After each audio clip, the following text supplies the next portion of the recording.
he's a great guy. He's a guy I've known for a long time, high energy, very good with the players, an excellent recruiter, especially in the middle of Big Ten territory. And with that, I'd like to introduce Armon Gates. Thank you guys for having me here today. Extremely excited to be a part of Husker Nation. Coach Miles has an unbelievable reputation, not only nationally, but, obviously in the Big Ten. Our staff, really good friends with Nebraska staff. Obviously, I'm now part of that.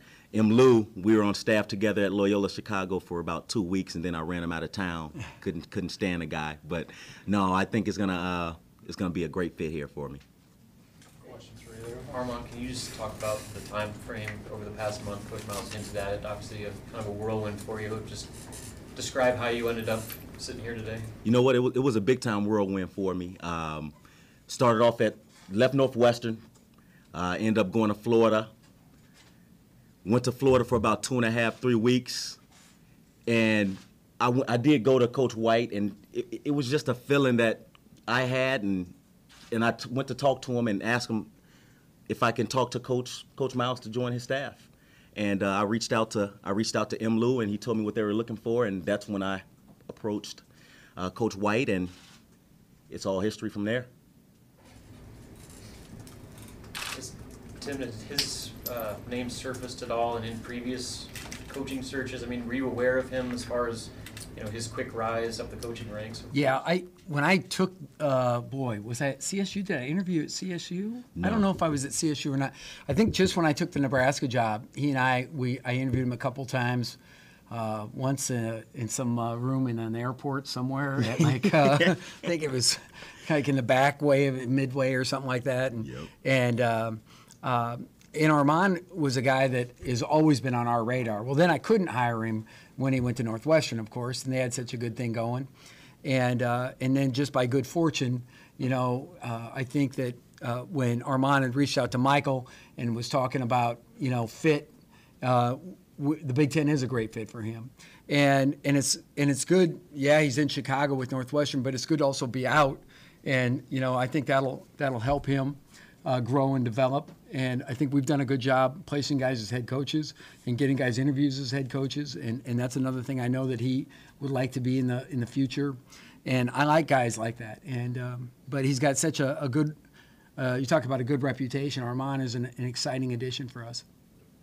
Armon, I have to ask, were you terminated at Florida, or what was the arrangement? Had you signed a contract, or? Yeah, so there was no termination, anything like that. Again, I was there for about 2.5, 3 weeks, and again, it was just a fit. My family, they weren't even there with me yet, so I thought it was a very important time for me to kind of reevaluate and assess the situation. And again, I went and talked to Coach Mike White after the Dallas eval period, and then I saw Mike Lewis out on the road, and we were just talking about that spot, and it just, again, Coach Miles, he rubbed off on me in a very positive way. When I met with him the first couple times just to talk about Nebraska, and that never left. He's such just reminds me of myself, energy-wise, and he loves to laugh, have fun, and I just feel like that's very important, when it comes to family life and also work life. Yeah, Armon encouraged me to call Mike right away. I did. And Mike was just honest, like, I understand. I know what I need. I know what Armon needs. And he never brought up anything that way either. And so it really, as you get into these things, and fit is a really important thing, obviously. We all know that. And I just have no doubt that Armon is a guy that, he's one of these guys that always has options, because he's so good. And there's several schools that have inquired about him in the past how many years. And with these circumstances and with his family, I know that he thinks he can build himself into a better version of himself and help us build on what we've been doing. Armon, what's the rest of the Big Ten think about Nebraska? You sat on the other side of it. I can tell you right now, if you brought in our Northwestern staff, they will all tell you Nebraska and just the environment, the fan experience, the game day experience is top 3 in the league. Again, it's it's a tough place to play. I mean, the fans are just. I just love the energy, the passion that's around this area. You know, I mean, it's just. I just feel like the ceiling's ready to blow off. You know, I really do. And to be honest with you, what Coach Miles and his staff has done here is tremendous. It's not easy to do. First of all, competing in the Big Ten Conference, and I know you guys hear it all day, every day. But seriously, it's not easy. It's not easy at all. And you know, one thing that I do want to, hopefully, I could bring to the program is, Coach, you guys had a very good year last year, very good year, and it ended not the way they wanted it to end. You know, in terms of the postseason play. But one thing that I hope I could bring to the staff and to this program, and Coach Miles allows me to, is coming off a very successful year at Northwestern 2 years ago, and then coming to last year, it was such a roller coaster. So hopefully I could kind of relay what we went through the past year, and just kind of nip things in the bud, because you can have a very good year and come back the following year, and you can just go down the drain. But I have so much confidence in this man right here that I'm next to, and M. Lou in the back. You know, again, I just feel like this is a great spot for me.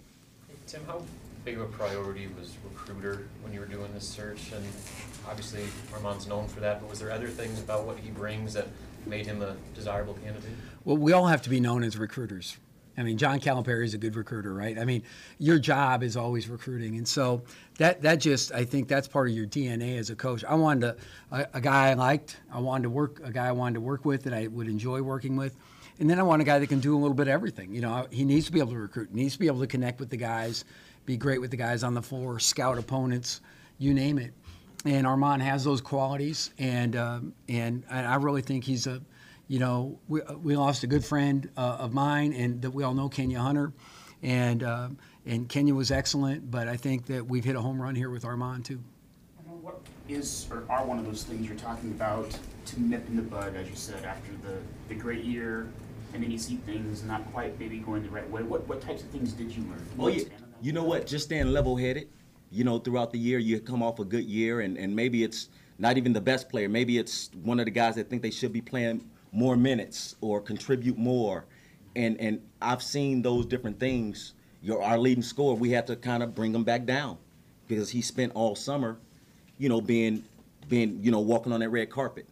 Now, I mean, it's just being through it. And even as a coach, I was walking on that red carpet, and we lost sight of a couple things. And that's what I want to, you know, instill in the program, is just not losing sight of the goal at hand. And guess what? Nebraska fell short, but I already know, I can tell with a couple meetings that I had so far with Coach Miles, and also Coach Lewis and Coach Mo, and even some of the guys that I was with. Those guys they're sharks right now. They're hungry, and that's what, again, it really, you know, brought me to this place. Tim, how many guys how many guys did you interview before? Well, first of all, you know how it is. I have conversations with guys, okay?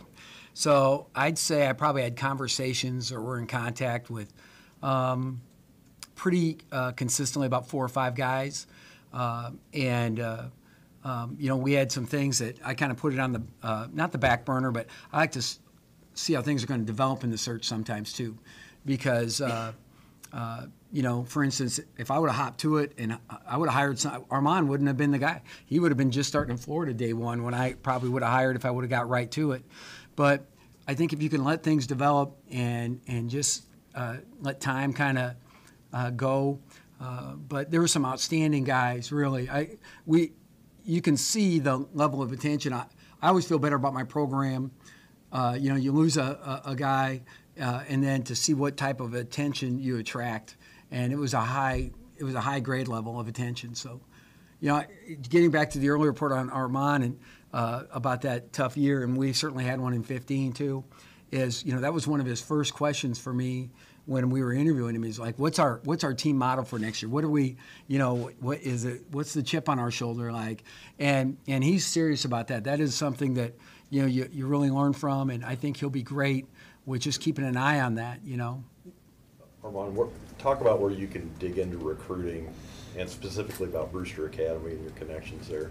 Honestly, I want to step in and honestly do it I'm not sure how they done it ultimately here, but I want to do it as a staff. I think that's important. I don't think it should just be one person. Hey, this is my recruit, or listen. Guess what? It's a staff. It's called a staff for a reason. It's a team sport. So we try to treat this thing as a whole. And guess what? One time I evaluate a kid and don't like him, but M. Lou evaluates him 5 times and he has something different. But I can see those little intangibles that he's talking about. So that's why I think it's extremely important to do it together. Coach Miles, he's not available to be at every single kid's game, every single second, every minute. We all know Coach Miles like to have fun, so he may be sitting with his buddy at a game, and you know what, and maybe miss an exciting dunk or an important play. But guess what? It's all about doing it as a staff, and that's our job as assistants, to have his back and bring in the type of players that can, help this program continue to go up another notch. And with the Brewster Academy, obviously that's my alma mater, and Coach Smitty, he's gonna continue to feed us. And Brewster's, we growing strong over here in Husker land right now. We're growing strong, but we're looking to add a couple more pieces too. As far as on the court, how would you describe your coaching style, and are you going to work with guards primarily, or what's your role there? Again, as a staff, as soon as we sit down and talk about all those things, I'm ready to go and work with whatever group is put in front of me, and hopefully we switch up every single day. Hopefully I can put my niche on the bigs and things that I've learned, and also with the guards and the wings, and different things of that sort. But my number one deal on the court is just energy, bringing energy and passion every single day.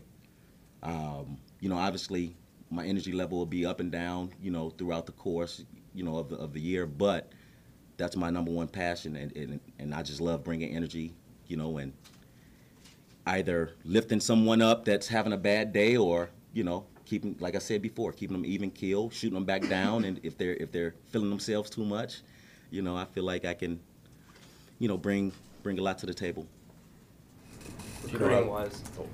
Recruiting-wise, at Northwestern, you guys sort of made an emphasis, or at least I've been told this, that you made an emphasis on sort of locking down that Chicago area and changing the recruiting approach with that. How'd you guys do that? Well, first of all, we had to identify the different student athletes that can, thrive at Northwestern due to the academic requirements. But honestly, you had to identify them early, and we'll do the same thing here. We'll just identify what the needs are, and then we'll just continue to, recruit our butts off and continue it every single day. I think Armon's probably, I wouldn't look at him as just an Illinois or Chicago recruiter. I think he's done a good job in Ohio, Michigan, certainly some of the prep schools as a former prep school player. And, he's recruited guys from Seattle, a little bit everywhere. Yep. And, you always find a guy maybe here or there, and there's some kind of connection or link, or a guy you just really like and want to pursue. I think he's probably capable of just about going anywhere. Armon, do you know how to stop Derek Pardon? And if you do, would you share it? Hey, last year we did a decent job. I mean, he's left-handed, correct? Yeah. You know what? That is a start. But no, that's something that obviously we're all competitors out here. And talking with Coach Collins the other day, I called him and told him that I accepted the job just, to get his blessing, because it's not normal to go from one Big Ten institution to the next. Coach signed off on everything. He knows I'm with good people. He loves Coach Miles and his staff. Brian James on our staff is very good friends with Coach Mo. Yep. So there's connections, there. Again, I work for Porter Moser, who's very good friends with Coach Miles over at Loyola Chicago. So to be honest with you, we're all competitors, and trust me that all the little details will be in that scouting report for sure. I talked to Chris and Brian James too about this, and because I think that is important that you have those discussions, and I think that Armon brings a lot of value to us, is just like he had a lot of value everywhere, and we're all trying. Every program is trying for the same thing, which is to play championship level basketball, and I think Armon's been a part of that at Kent State as a player, at Brewster Academy, certainly with the run they had at Northwestern or the NCAA and won. It's just it's a great fit for us, and we're fortunate to have him. Anything else? While you're here, does Palmer and Copeland have any NBA workouts? Yeah. What can I say all that? Right, I can say all that, can I? So James Palmer is with has been with the Celtics on Saturday. He was with Oklahoma City yesterday. I'm still organizing feedback on those two. He'll be with the LA Clippers tomorrow. I just hung up the phone with them over lunch. And then Isaac Copeland next week will be with Boston and Milwaukee. We've also taken calls from Cleveland, Houston, and some other franchises. How about that?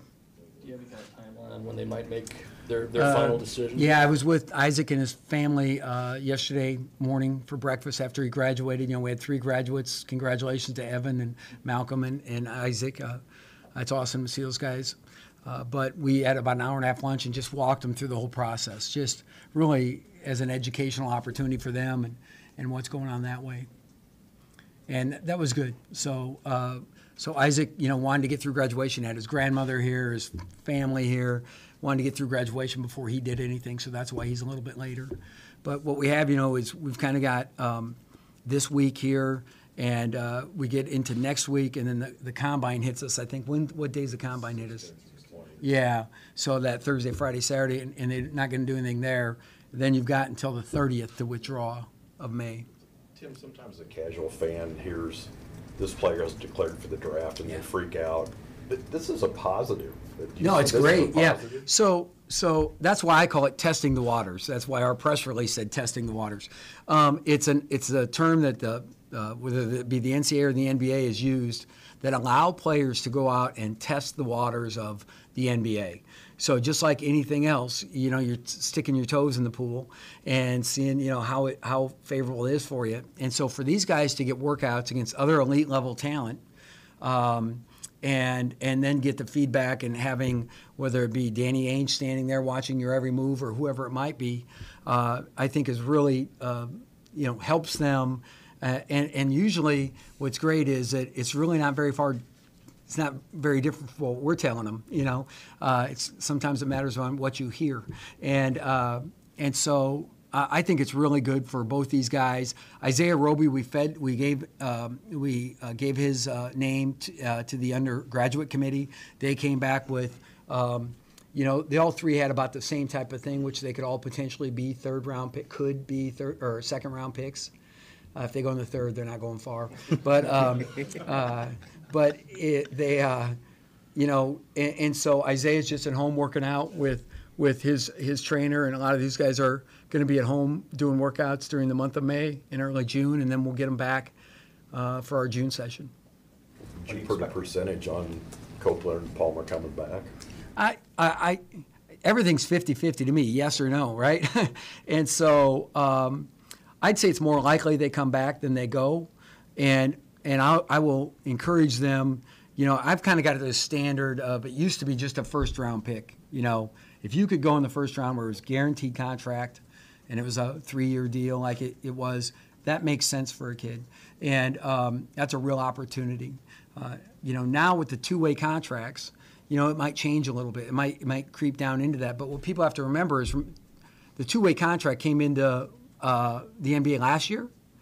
And so all those 2-way contracts got gobbled up. It's not like they're open every year, And so why that seemed really attractive, I could get a 2-way. Well, there's somebody in that contract right now, And unless they're going to waive or cut that player, you don't have that opportunity. So why that might have boosted the G League for a little bit and the NBA rosters in the short term, I think as time goes on, that will be a very healthy thing for NBA teams and can help the G League too. But I don't think these guys are fixated on playing in the G League next year, or anything like that. I think they really think that we can have a good basketball team if they come back, but want to get all the information they can.